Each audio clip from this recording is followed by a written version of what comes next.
ఈరోజు ఉదయాన్నే నిలువునా విరిగిపడ్డ సుంకిశాల గోడ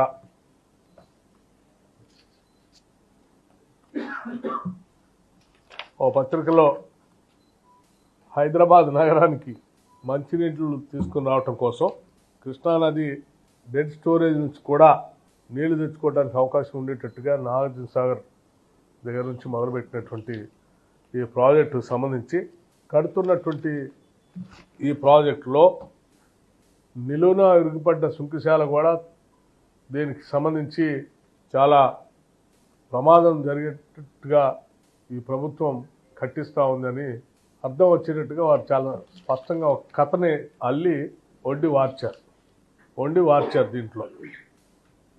సరే, సంతోషం. మేము ఇంతకాలం మీరు గొప్పగా చెప్పుకునేటువంటి కాళేశ్వరం ప్రాజెక్టుకు సంబంధించిన మేడిగడ్డ అన్నారం సుందీళ్ళకే క్వాలిటీ లేనటువంటి పనులు పరిమితం అయ్యాయేమో, మిగతా బాగానే ఉన్నాయలే అనుకున్నాం.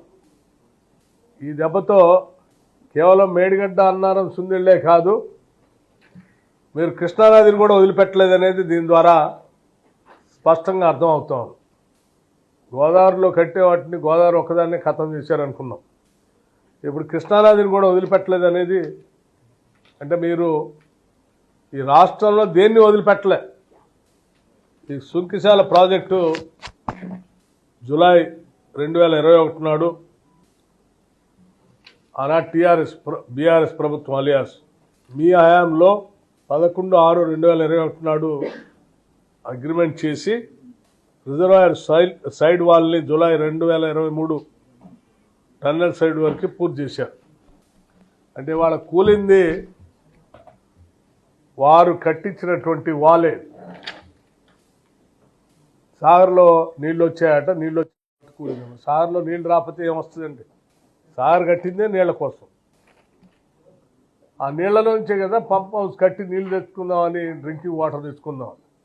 వాటన్నిటిని దృష్టిలో పెట్టుకునే కదా మీరు డిజైన్ చేసి కట్టాల్సింది. అంటే మీ డిజైన్లు ఎంత లోపభూయిష్టంగా ఉన్నాయో దీని ద్వారా చాలా స్పష్టంగా అర్థమవుతుంది. మీ కట్టడాలు, మీ డిజైన్లు, మీ ఎగ్జిక్యూషను, మీ పాలన ఏ రకంగా ఉన్నాయో స్పష్టంగా అర్థం అవుతూ ఉంది. ఏదో మీ పేపర్లో సుంకిశాల గోడ నిట్ట నిలువునా కూలింది, కాంగ్రెస్ ప్రభుత్వం రాగానే ఇవో ఇట్లా కట్టి ఇట్లా కూల్చారని చెప్పడం కోసం ఏదో ప్రయత్నం చేయటం కోసం దీంట్లో వార్త వండి మార్చారు. కానీ ఇది మేము కట్టించింది కాదు, మా హ్యాంలో మొదలుపెట్టింది కాదు. తమర పుణ్యమే ఇది కూడా. ఆ గోదావరి మేడిగడ్డ పాపంతో పాటు ఈ పాపం కూడా మీదే. రాష్ట్ర ప్రజల సొమ్ముని, ధనాన్ని ఏ రకంగా నష్టపోయేటట్టు చేశారో వీటిని చూస్తూ ఉంటే అర్థమవుతాం. ఇంకా చాలా గొప్పగా ఒళ్ళు గగురు పొడిచే వీడియో కోసం QR కోడ్ స్కాన్ చేయండి. ఒళ్ళు గగురు పడిచే విధంగా కూలిపోయే గోడలను కట్టించి దాన్ని ఇంకా మళ్ళీ గొప్పగా మార్కెటింగ్ చేస్తూ కూలిపోయేదాన్ని ఎవరి మీదనో బురద జరగటం కోసం ప్రయత్నం చేస్తూ ఉన్నారు. ఏదో పత్రిక చేతిలో ఉందని, సోషల్ మీడియా చేతిలో ఉందని, ఓ టీవీ ఛానల్ చేతిలో ఉందని ఆనాడు సంపాదించిన అక్రమ డబ్బంతా పెట్టి వీటన్నిటిని పెంచి పోషిస్తూ ఇటువంటి తప్పుడు కథనాలు రాసి ఇంకా ప్రజల్ని మభ్యపెట్టడం కోసం ప్రయత్నం చేస్తే తప్పుడు ప్రచారాలని చాలా తీవ్రంగా కూడా ఖండిస్తాం.